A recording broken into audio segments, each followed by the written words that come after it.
Oh dear, this is so telling. In 1969, not wrote, but she began a scrapbook that she through from 1969 to 1984. It was called Diane Keaton.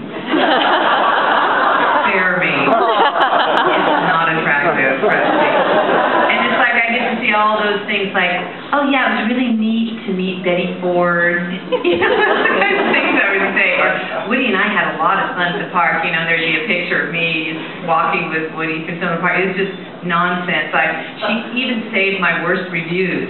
My mother really was very special. She was my biggest fan, and she was my great enabler, and she was my partner. And you know, all through my life I've needed partners for me to just sort of get by, and she's my partner in this book then again. And I'm so glad that finally some light will be shed on the wonderful Dorothy Keaton Hall. But there you go. You're welcome. Hi. Thanks so much for coming. I don't know where you are. Right. Oh, hi.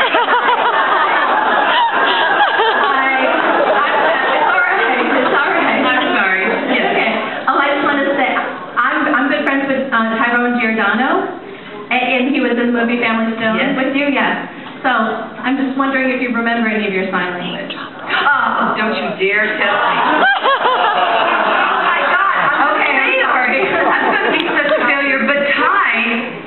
He's one of the most, I don't know, the dearest person in the world. I can't, what is he doing now, by the way? Well, he's still acting? Yeah, he's living in LA. He is acting, you know, on and off. He did something for CBS, he had a contract, something, for a soap opera, I'm not sure. But yeah. For a soap opera? Yeah, I think he did The Bold and the Beautiful, or Young and the Restless, one of those, I'm not sure.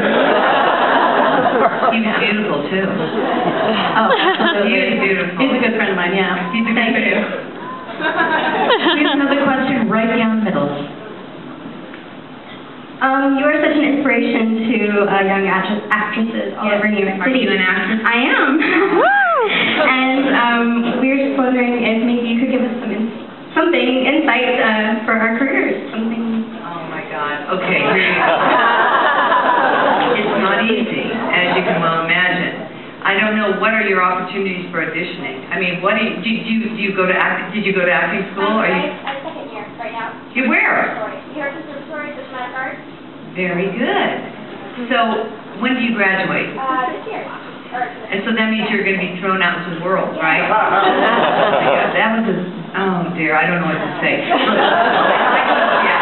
I don't know what to do. It's so difficult. In one regard, but you be persistent. Just never stop. Just keep auditioning. Eventually you'll get a part. Trust me. Just kill them. Don't let them. I mean, that's the willfulness that I got from my mother. Just continue to go for it. You'll be fine. And by the way, Marilyn Freed, my acting coach, is right here, and she can help you out. Oh, wow. She's a genius acting coach.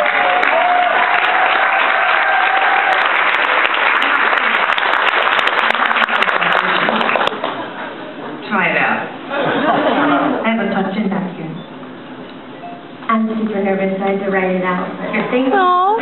So I said, I think your style is really cool, inspiring, and empowering. I especially love how you combine menswear with women's wear. What would your advice be to young women today who encounter struggles with society not agreeing with their version of what it means to look like a woman? Oh, no. I'm right there with you. What does it look like to be a woman? You are a woman. That's the answer. So you can stand up too so they can see you. Because you're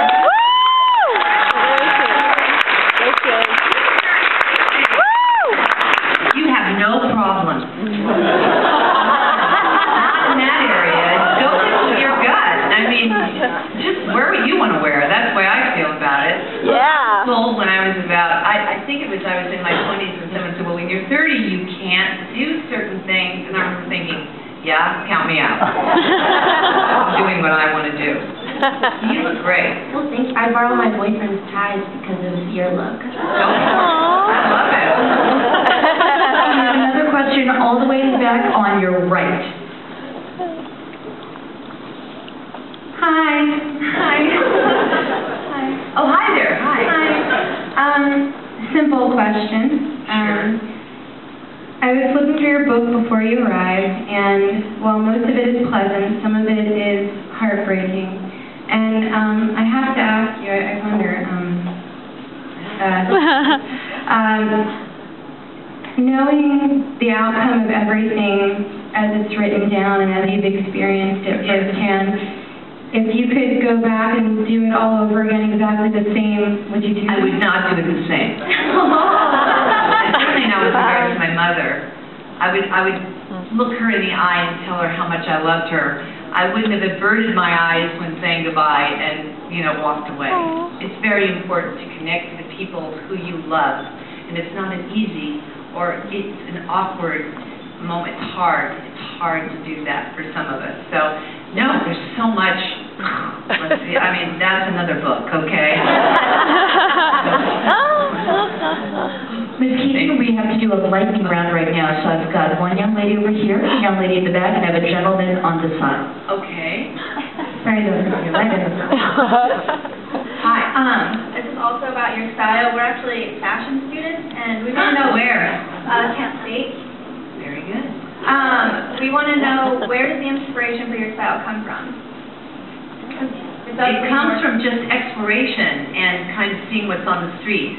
I was always a copycat. I always saw something, I'd go, that's great, I like that, I'm going to try that out. And so it's been varied, it changes, although basically probably not that much in a way. I mean, really, let's face it, I am what I am, so I kind of got stuck with certain things, but I change with the fashion too and what I see.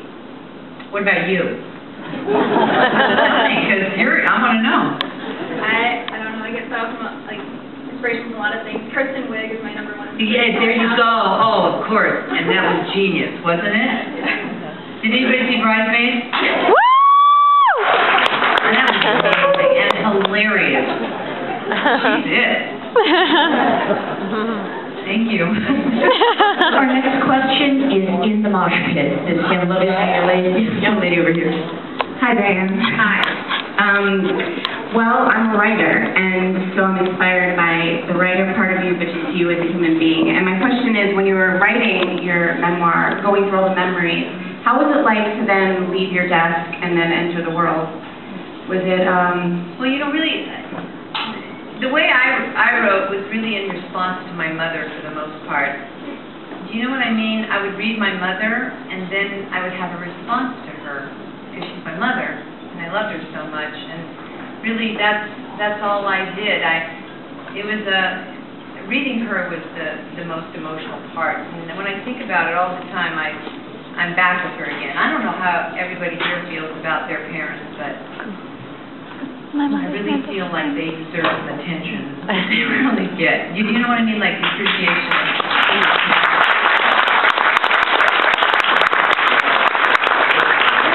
Because there's so many people here, we're down to our final question, and it all falls to this gentleman.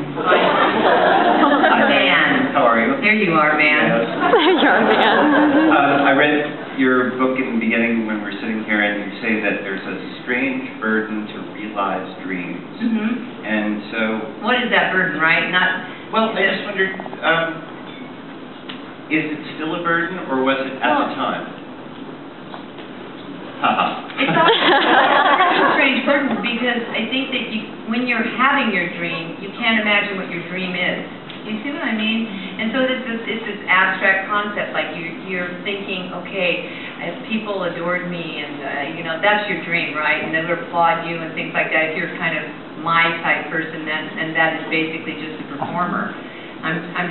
That's what I wanted. I wanted to go on stage and perform in front of people.